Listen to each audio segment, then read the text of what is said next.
Hello everyone and welcome to the Commexis Cast Daily. All the news you need to know from our inbox to yours. Today's story, a New York Mag report showing that Snap traffic for publishers has dropped.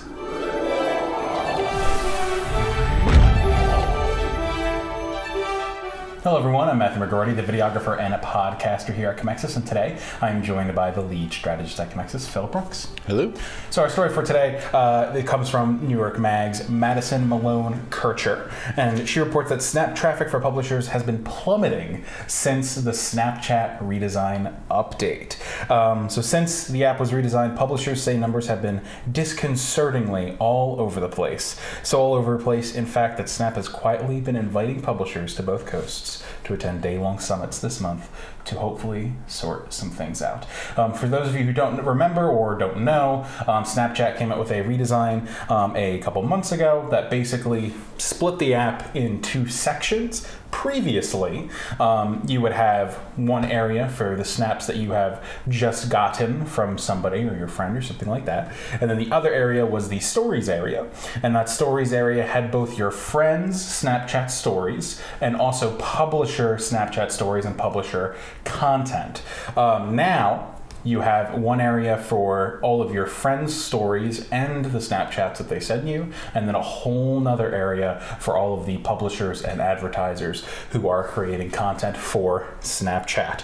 So one source that Kircher spoke to said, "I'm sure it's different brand by brand, but we're seeing way lower numbers." They said that the exact fluctuation varies by edition, which basically depends on if you do something daily or do something weekly, but the source said that in general views have dropped by more than half, which is certainly a concerning thing. Yeah, that's a pretty significant for these drop publishers. Yes. Just to give you guys a reference, Snap Discover Media Partners made over $100 million in 2017, according to the company's Q4 earnings report. And if I am remembering correctly, the Snapchat update, I believe, came out just after Q4 of 2017. That's not a coincidence. Yeah. So that is unfortunately the rub there.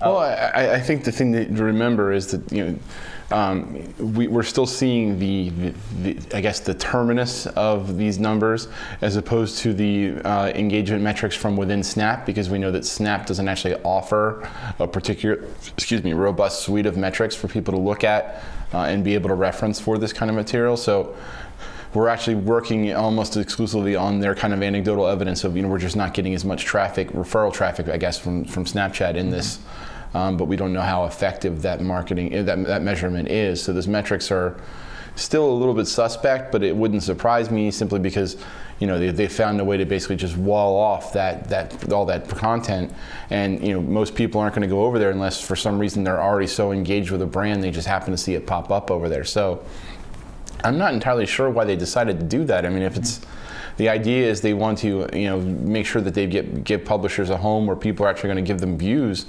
to, kind of silo them away from your friends' feed essentially, and anybody that you're following, to take them and throw them kind of by the wayside. Absolutely, they're going to start, losing steam and getting actually traction on the site itself. But I guess I would think the publishers would have brought that up in the beginning. You would think that would be a concern even just from the initial launch of the redesign. I mean, didn't they do any beta on that? I feel like they did. Should have brought that up. One of the really interesting things that I had not read before prior in terms of complaints of the update, Kircher mentions that some of the beta testers for the service actually requested that they be able to uninstall the updated version of the app and reinstall the old version, which is certainly telling. Mm-hmm. One of the big issues that a lot of publishers are having in the Discover menu is that they are getting a lot of unique viewers, but much less time spent. Mm-hmm. And the reason for that is that when you watch a piece of content from one of these publishers, once you finish that piece of content, it will automatically go to the next piece of content based on whatever Snapchat says. So you could be following a brand such as CNN or something and getting a news report, and then the next thing you're getting is something from Cosmo or something from some other brand or something like that, which has been really irritating to some of these brands because while it's nice that they're getting impressions, basically, it is significantly lowering their time spent. Did we learn nothing from the Windows 8 debacle? I mean, you have to do these tests. There should be focus testing and things like this to see if your actual user base isn't going to revolt to all the changes that you've made and the usability, because clearly they made this decision. I'm certain that they didn't do this in the dark. This was done for a reason.